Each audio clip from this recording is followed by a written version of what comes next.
எல்லாருக்கும் வணக்கம். இந்த வீடியோவில் நாம் எங்களோட சண்டே ரொட்டீன் அண்ட் நான் ப்ரெக்னென்சி டைமில் சண்டே ஆனால் என்ன மாதிரியான ஃபுட்ஸ் எடுத்துக்கிறேன் for health wise iron rich ஆகவும் அண்ட் ஆல்சோ ஆஃப்டர் ப்ரெக்னென்சிக்கு இது ஹெல்ப்ஃபுல்லாக இருக்கிற மாதிரியும் நான் பிஃபோர் ப்ரெக்னென்சிலேயே என்ன சாப்பிட்றேன் அப்படிங்கிறது தான் பார்க்க போகிறோம். இப்போ வாங்க வீடியோக்குள்ளே போகலாம். அண்ட் ஆல்சோ என்னோடய 3rd ட்ரைமிஸ்டர் ஸ்டார்ட் ஆக போகுது. இனிமேல் வீக்லி ட்வைஸ் நான்வெஜ் சாப்பிட்லாம் அப்படின்னு சொல்லிட்டு முடிவு பண்ணியிருக்கு. சண்டே அண்ட் வெனஸ்டே இந்த 2 நாளுமே நான்வெஜ் எடுக்கலாம் அப்படின்னு சொல்லிட்டு முடிவு பண்ணியிருக்கோம். இந்த 2 நாளுமே நான் என்ன சமைக்கிறேன் அண்ட் என்ன சாப்பிட்றேன் அப்படிங்கிறத வீடியோலையும் எப்பயுமே இந்த ப்ரீ ப்ரிப்ரேஷன் ஒர்க்காக சின்ன வெங்காயம் கொஞ்சம் உளிச்சு வச்சுருவோம். ப்ளஸ் பத்தாததுக்கு பெரிய வெங்காயத்தை மிக்சியில் ஒரு 2 பல்ஸ் விட்டு அது கூட கொஞ்சம் ஜீரகம் சேர்த்தி வச்சுப்போம். ஏன்னா உங்களோட ஜீரகம் ஃப்ளேவரும் அந்த பெரிய வெங்காயமும் சேர்ந்தால் நமக்கு சின்ன வெங்காயத்துக்கு ஆல்டர்னேட்டிவாக இருக்கும். இது நீங்கள் ட்ரை பண்ணி பார்த்துட்டு எப்படி இருக்குன்னு சொல்லுங்கள். நாங்கள் இந்த வீக்கில் 2மே ஆட் பண்ணியிருந்தோம். ஃபிஷ் குழம்புக்கும் சரி கனவாக்கும் சரி. ஃபஸ்ட்டு மீன் குழம்புக்கு வெங்காயம் தக்காளி அப்புறம் வெள்ளவங்காய் பூண்டு நல்லா முழுசாக தோல் உரித்து போட்டுருங்க. ஏன்னா மீன் குழம்புல அது நல்லா வெந்து நீங்கள் சாப்பிடும்போது ஒரு கேக் பீஸ் மாதிரி இருக்கும். எனக்கு அப்படி தான் ஃபீல் ஆகும். நல்ல கெட்டியாக புளி கரைச்சி அதுக்கப்புறமேட்டு புளி ஊற்றினதுக்கு அப்புறம் அது கொதித்து எண்ணெய் பிரியும் இல்லையா, அதுக்கு முன்னாடியே நீங்கள் கருவேப்பிலை ஆட் பண்ணிட்டீங்க அப்படின்னா அது கொதித்து வர உங்களுக்கு கருவேப்பிலை ஃப்ளேவர் அந்த குழம்புல இறங்கிக்கிட்டே போகும். இப்போ நீங்கள் பார்க்குறதுல அந்த தண்ணி எவ்வளோ தூரம் வடிகட்டினதுக்கு அப்புறமா நான் ஃபிஷ்ஷு போடுறேன். நீங்கள் பாருங்கள், ஃபஸ்ட்டு தண்ணி ஊற்றினது ஃபஸ்ட்டு லேயர் இருக்கும். அப்புறமா கொதித்து நல்லா எண்ணெய் பிரிஞ்சதுக்கு அப்புறம் தான் நான் ஃபிஷ்ஷை ஆட் பண்ணுறேன்.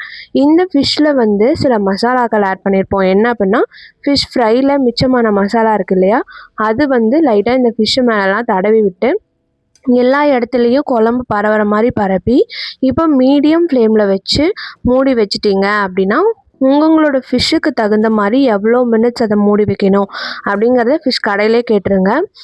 ஆல்சோ நான் வெங்காயம் தக்காளி வெள்ளவங்காய் பூண்டு வதக்கும் போது அது எண்ணெய் பிரிய விட்டுட்டு டேரெக்டாக புளி தண்ணி தான் ஊற்றிருப்பேன். அந்த புளி தண்ணி கூடவே நான் மசாலா பொருட்களையும் ஆட் பண்ணிக்கிட்டேன். ஏதோ டிஃப்ரெண்ட்டாக பண்ணலான்னு நான் பண்ணேன். பட் ஆனால் உங்களுக்கு தகுந்த மாதிரி நீங்கள் வெங்காயம் தக்காளி வதக்கி அது எண்ணெய் பிரிஞ்சு வந்ததுக்கப்புறம் மசாலா ஆட் பண்ணிவிட்டு அதுக்கப்புறம் புளி தண்ணி ஊற்றினாலும் சரி, இல்லை புளி தண்ணி கூட நீங்கள் மசாலா பொருளை போட்டுட்டு அதுலேயே சேர்த்து புளியவும் கரைச்சி ஊற்றி எண்ணெய் பிரிய வச்சு குழம்பு வச்சாலும் சரி, 2மே நல்லா தான் இருந்துச்சு. பெருசாக எனக்கு டேஸ்ட் டிஃப்ரென்ஸ் தெரியல. ஆஃப்டர் ஃபிஷ் வெந்ததுக்கு அப்புறமேட்டு அது நல்லா கொத்தமல்லி போட்டு இறக்கி வச்சுட்டு இப்போ நான் கனவா தான் செய்கிறேன். இதுக்கும் சேம் சின்ன வெங்காயம் வெள்ளவங்காய் பூண்டு தக்காளி இதெல்லாமே போட்டு நல்லா வதக்கினதுக்கு அப்புறம் தேவையான அளவுக்கு இஞ்சி பூண்டு பேஸ்ட் போட்டுட்டு கொஞ்சம் நல்லா அது நல்லாவே எண்ணெய் பிரிஞ்சு வரணும்.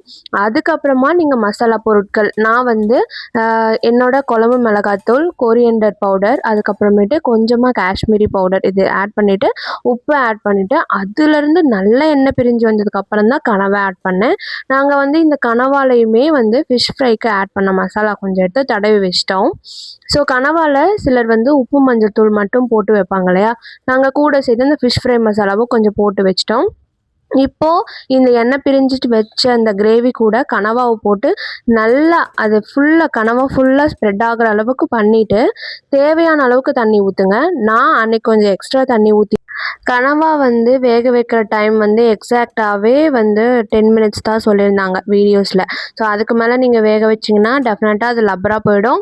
இல்லை முன்னாடியே எடுத்துட்டிங்கனாலும் நம்ம மெல்லும் போது அது ரொம்ப சவுக் ஃபீலிங் வந்துடும். ஸோ அதனால் தேவையான அளவுக்கு கொஞ்சம் கொஞ்சமாக தண்ணி ஊற்றி அது நல்லா கொதிச்சு வந்ததுக்கப்புறம் பத்தலையா இன்னும் கொஞ்சம் தண்ணி ஊற்றி அந்த மாதிரி தான் நான் அன்றைக்கி பண்ணிகிட்டு இருந்தேன்.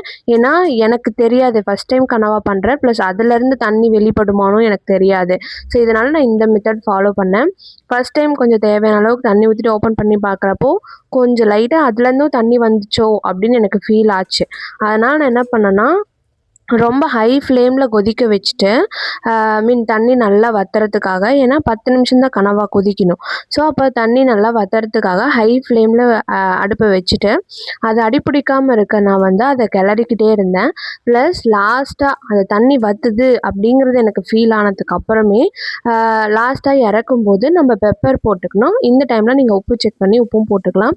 பெப்பர் உப்பு போட்டு இறக்கிறதுக்கு 5 மினிட்ஸ் முன்னாடியே நான் கொத்தமல்லி தூவி விட்டு கிளற ஆரம்பிச்சிட்டேன். நீங்கள் பார்த்துருந்தீங்கன்னா தெரியும், நான் கிளறவே அதுலேருந்து தண்ணி வற்றி உங்களுக்கு அந்த கிரேவி கன்சிஸ்டன்சி வர்றது நீங்கள் கண் கூட பார்க்கலாம். ப்ளஸ் நீங்கள் இறக்கி வச்சுட்டு நீங்கள் சாப்பிட்றதுக்கு ஒரு 10 நிமிஷம் ரெடி பண்ணிட்டு வந்தீங்கன்னா இன்னும் அது வற்றி போயிருக்கும் கிரேவி. ஸோ அதனால் நீங்கள் பயப்பட தேவையில்ல. கொஞ்சம் கிரேவி வந்தோடனே நீங்கள் இறக்கிடலாம். எனக்கு வந்து தெரியாது. லாஸ்ட்டாக தண்ணி இன்னும் நல்லா வற்றும். நீங்கள் அடுப்புலேருந்து இறக்கி வச்சதுக்கு அப்புறமும் நாங்கள் வந்து அன்றைக்கி தாய் கிழவி ஃபிலிம் வந்து புக் பண்ணியிருந்தோம். ஸோ அதனால் நான் சீக்கிரமாக இதை பண்ணிவிட்டு இப்போ ரெடி ஆகிட்டு வந்து சாப்பிடும்போது தான் பார்க்கும்போது தான் தெரிஞ்சுது. அது நல்லா வற்றி சூப்பராக ரெடியாக இருந்துச்சு கனவா. ஸோ இது கரெக்டான அந்த 10 மினிட்ஸ் குக்கிங் பண்ணிட்டீங்க அப்படின்னா மென்று சாப்பிடும்போது நமக்கு வந்து அந்த கஷ்டமே தெரியாது. சிலருக்கு லப்பர் மாதிரி போயிடும் அந்த மாதிரி சொல்லுவாங்க இல்லையா, அந்த மாதிரி ஆகவே ஆகாது. நாங்கள் அன்றைக்கி கொஞ்சம் அவசரமாக சாப்பிட்டுட்டு ஏன்னா 2.25 ஸ்க்ரீன் டைம் புக் பண்ணியிருந்தோம். ஸோ தாய் கிழவி ஃபிலிமுக்கு தான் போயிருந்தோம்.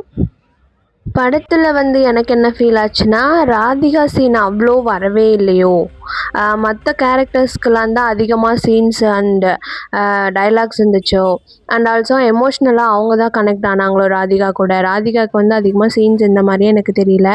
உங்களுக்கு எப்படி இருந்துச்சுன்னு எனக்கு சொல்லுங்கள். லாஸ்ட்டு சீன் வந்து வெரி அன்எக்ஸ்பெக்டட். நான் ஸ்பாயிலர்லாம் பண்ணலை, but last scene is very unexpected. படம் முடிச்சுட்டு பக்கத்துலேயே வந்து ஜெயச்சந்திரன் இருந்துச்சு. ஸோ ஜெயச்சந்திரன் போயிட்டு ஏன்டா போனோன்னு ஆயிடுச்சு. ஏன்னா எங்களுக்கு 2 பொருள் தான் வாங்கினோம். பட் ஆனால் அந்த கடையில் அன்றைக்கி செம்ம கூட்டம். சண்டே சொல்லவே வேண்டாம் இல்லையா. ஸோ ஏன்டா போனோன்னு ஆயிடுச்சு. படம் ஒரு 2.5 மணி நேரம்னா இங்கே ஒரு 2 பொருள் வாங்கிறதுக்கு ஒரு 2 மணி நேரம் ஆயிடுச்சு. அப்புறம் வீட்டுக்கு சிப்ஸ் எல்லாம் வாங்கிட்டு வந்துட்டு வீட்டுக்கு வந்து இருந்த சாப்பாடு மிச்சமெல்லாம் சாப்பிட்டுட்டு அன்னைக்கு நைட் வந்து ஸோ நெக்ஸ்ட் டே வந்து சிம்பிளாக மார்னிங்கே ரசம் வச்சு சாதம் வச்சுட்டு கூட கொஞ்சம் பொரியல் வச்சு சாப்பிட்டுட்டு ஆஃபீஸ் கிளம்பிட்டேன்.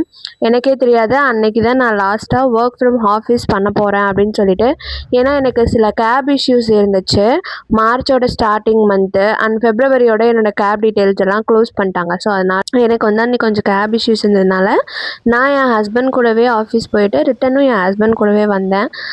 அன்எக்ஸ்பெக்டட்லி அன்றைக்கி தான் எனக்கு லாஸ்ட் ஒர்க் ஃப்ரம் ஆஃபீஸ் அப்படிங்கிறனால இது ஒரு மெமரியாக நான் நல்ல வேளை இதை வீடியோ எடுத்து வச்சுருந்தேன். என் ஹஸ்பண்ட் தான் வீடியோ எடு என் கூட வரல ஆஃபீஸ் அப்படின்னு சொல்லியிருந்தாரு. அண்ட் இதுதான் அவரோட ஆஃபீஸ். அதை தாண்டி போனால் அந்த பக்கம் ஷோலிங்கோட சைட் என்னோடய ஆஃபீஸ். ஸோ இப்படி தான் என்னோடய ப்ரெக்னென்சி ஜர்னி, குக்கிங், அதுக்கப்புறம் டேக் கேர் பண்ணிக்கிறது இது எல்லாமே போய்கிட்டு இருக்கு. ப்ளஸ் என்னோடய ஆஃபீஸ் ஒர்க்கும் போயிட்டுருக்கு. உங்களுக்கு எப்படி போகுது அப்படின்னு சொல்லிட்டு கமெண்ட் பண்ணுங்கள். தேங்க்யூ.